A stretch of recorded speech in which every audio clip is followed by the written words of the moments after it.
Joko Widodo tidak bisa menjadi presiden tanpa dukungan para pengembang. Pengembang. Oh iya, omongan Ahok jelas. Apa kalimat Aguan? Apa kalimat Aguan?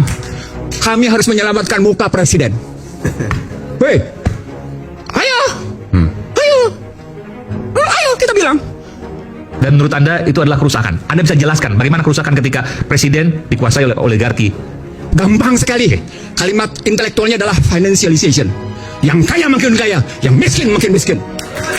Gampang. Mau bukti? Mau bukti? Mari kita bukti sekarang. Berapa SBN yang dikeluarkan oleh pemerintah? Siapa yang bayar? Anda termasuk membayar, Aiman. Sementara mereka makin kaya, Anda habis-habisan dimakan pajaknya. Orang-orang miskin ini yang membayar pajak itu untuk orang kaya. Saya tulisin yang kedua. Saya tulisin yang kedua. Dan Anda tidak bisa bantah karena saya bicara dengan data. Terjadi deindustrialisasi. Akibatnya PHK di mana-mana. Apa kaitannya deindustrialisasi dengan kekuatan oligarki tadi yang mendukung pemerintah? Karena sistem membenarkan bahwa lebih asik main di sektor keuangan daripada berjalan dalam sistem hukum yang tidak punya kepastian. Mereka mendapatkan karpet Dan merah. itu kemudian hukumnya bisa dibeli. Itulah wujudnya polisi menjadi alat kekuasaan. Tuh, kayak gitu. Itulah Tadi yang disebut oleh Huniani tadi, itu bagian dari proses pembuktian itu. Ada yang ketiga, Iman. Ada yang ketiga, yang Anda tidak bisa bantah. Bahkan masyarakat Indonesia tidak bisa bantah. Apa itu? Sticky Gini Ratio. Apa itu sticky Gini Ratio? Susah nurunin Gini Ratio. Kesenjangannya tinggi. Tinggi. Nggak bisa dibantah.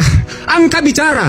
BPS bilang 0,382. Teman-teman di Bogor 0,42, 0,44. Makanya gaduh terus. Sebentar, Anda dengan bicara seperti ini seolah Anda mengatakan ini dilakukan yang paling parah oleh Pak Jokowi dong. Karena Jokowi. Nah, jawab dulu pertanyaan saya, betul nggak? Enggak. Oke. Jokowi melanjutkan kebijakan SBY. Oligarki juga. Dan kemudian memperdalam. Nah, di situ saya lihat kecerdasan Joko Widodo memperdalam kerusakan itu. Memperdalam kerusakan. Iya. Cerdas dong. Dia perdalam kok. Dan dia sudah disediakan oleh undang-undangnya sebelumnya. Saya bukan sama Anda. No. Ini riwayat ekonomi politik hukum. Tidak sembarang lihatnya. 2507. Mungkin bisa Bung Ihsan, mungkin bisa memperdalam itu dalam bentuk apa memperdalamnya? Memperdalam kerusakan. Kerusakan itu, karena ini kan juga ada tendensius untuk itu. Ya, saya setuju. Saya akan buktikan sama Anda. Oke. Saya protes di Mahkamah Konstitusi Undang-Undang 2507 karena menempatkan azas non-diskriminasi, karena memberikan hak atas tanah 90 tahun, karena menyamakan posisi repatriasi, bebas menarik keuntungan kapan saja, karena itu dihapus istilah PMDN. Oke, dampak dari sana, salah satu penilaian yang muncul dari Bank Dunia, Indonesia telah mengalami kebebasan di berbagai sektor dengan sangat memuaskan. Artinya Indonesia sudah sangat liberal. Apa dampaknya? Orang asing begitu enak menguasai. Struktural nih, struktural. Orang asing menguasai sumber daya, produksi, distribusi, logistik. Contoh realnya dan efek buruknya. Contoh realnya. Oke. Siapa yang menguasai nikel? Cina. Oke, luar. Siapa yang sebut sebenarnya? Oke, siapa yang menguasai batu bara? Luar. Sebagian orang dalam, tapi sebagian juga luar. Siapa yang menguasai emas? Seterusnya luar. Oke, sejumlah mineral itu dalam sedemikian rupa. Dan dibikin lagi undang-undang tentang 38 tahun 2008 tentang bagaimana MEA, tentang azas non-diskriminasi. Lagi-lagi kita semua disamakan oleh orang asing kedudukannya.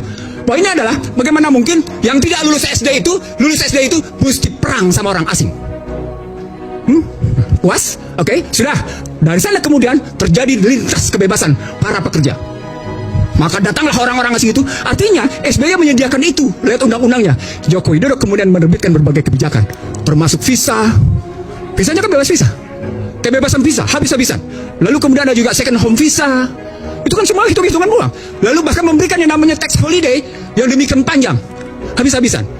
Panjang di situ. Maka datang semua habis-habisan di situ. Kemudian muncul kekuatan dengan menyebut bahwa kita butuh investasi asing dan karenanya kita mesti tetap berjalan. Dalam konstruksi ekonomi politik, ketika ada presiden dan timnya ngebangun seperti itu, maka dampaknya adalah negeri ini menyediakan diri untuk diinvasi. Negeri ini menyediakan diri untuk diintervensi. Negeri ini menyediakan diri untuk diinfiltrasi. Negeri ini menyediakan diri untuk yang namanya diintimidasi. Negeri ini menyediakan diri untuk diindoktrinasi. Ujungnya apa?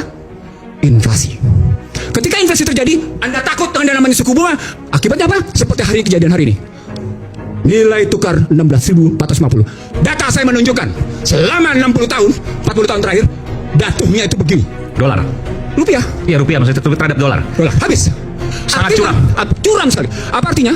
Artinya ketika dia berhubungan dengan fiskal dengan utang, tak karu-karuan. Nah, di situ orang melihat bandingan antara, saya jawab Yandi, bandingan antara utang yang diciptakan di era SBY dengan utang yang diciptakan di era Joko Widodo.